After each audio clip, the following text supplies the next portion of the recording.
Hi everybody and welcome back to the Going Forward Sim Studio. So part of my journey of learning golf on an indoor simulator and playing my very first ever round of golf outside and trying to break 80 was to be able to share what I have learned with everybody out there. Now I definitely am tailoring things towards the beginner and newer golfer because that's where my experience and learnings are coming from.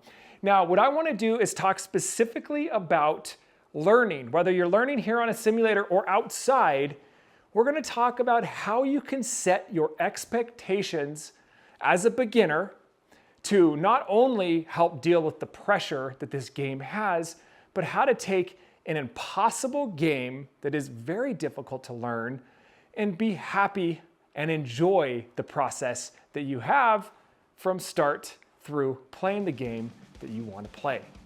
Let's simplify it and talk about it. As a beginner entering the game of golf, you quickly realize that this game is hard, it's intimidating, the learning curve is steep. They call it an impossible game for a reason because it's impossible to master. The very best in the world are always working to improve, and even Tiger Woods will tell you himself he has not mastered the game of golf. There's just too many variables. There's too many types of shots. You've got the wind, you've got the ground, you have the barometric pressure, the humidity. It all changes the way the ball flies. So how can you as a beginner set your expectations? Well, my very first tip for you is you really want to turn off the noise. Any pressure brought on to you by friends, by other people at the golf course, you just want to shut out. You want to make sure that you work on what you're working on and what you're comfortable working towards. Okay, you see a lot of stuff. You've got unsolicited swing advice constantly, especially towards a new golfer. If you listen to too many people when you're trying to learn the golf swing, you get a lot of different swing types thrown at you, and then you're kind of mixing things all over the place. I've spoken heavily about needing to work with a coach for a long period of time, working with that same coach. That's why it's so important for you to find a relationship with somebody that you work really well with. You want to basically take their swing theories and push that as you become a better golfer. So you build yourself a foundational golf swing based on one method. So after you've turned the noise off there, you also need to turn the noise off of everywhere else. Now, on YouTube, on social media, there is golf instruction everywhere. And the thing that I notice a lot in the game of golf are these quick fixes. Solve your slice within 10 shots. Fix this in this many swings. This is a one-step fix and you'll never do this again. That in reality is snake oil. I've never seen so much of that in a sport in my life. And for some reason in the game of golf, it is everywhere. Don't believe it, don't fall for it, just ignore it. If you go down the rabbit hole on YouTube or any other social media platform, you start reading swing tips about this, swing tips about that. Again, all you're doing is changing the theory that you're trying to learn with your specific coach.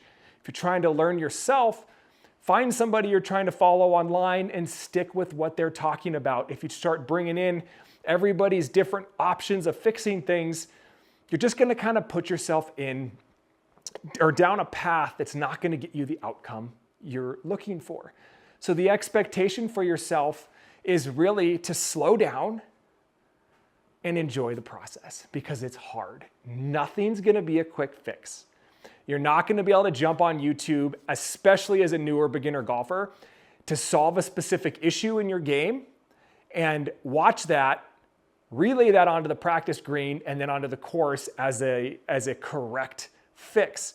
Because unless you're some kind of phenom, for you to understand what's happening from address through whatever it is you're trying to fix, you're going to need an expert to be able to look at it and help you get there, starting at step one, not jumping straight to step four. Now, I'm the type of person who wants that. I want to get good fast. I want the quick fix. I'm going to take every shortcut. I want to get there as soon as possible.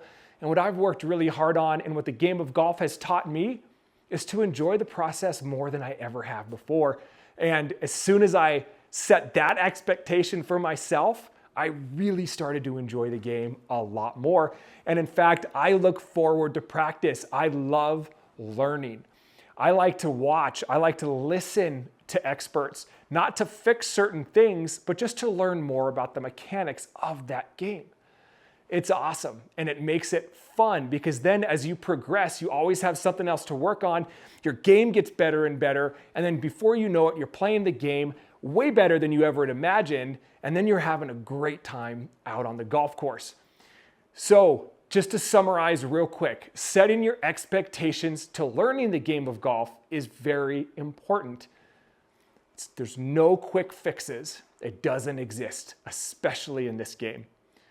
Set your sights on one golf swing theory with somebody so that you have a focus. Try not to get overwhelmed by other people or other tips and tricks.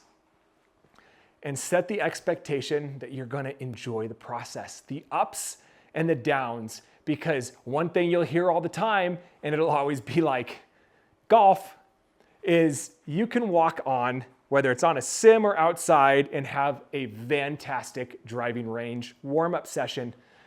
Show up to the course and you forgot how to play the game. You can get 6 holes in, be hitting a phenomenal round, your best ever, and then all of a sudden your golf swing's gone.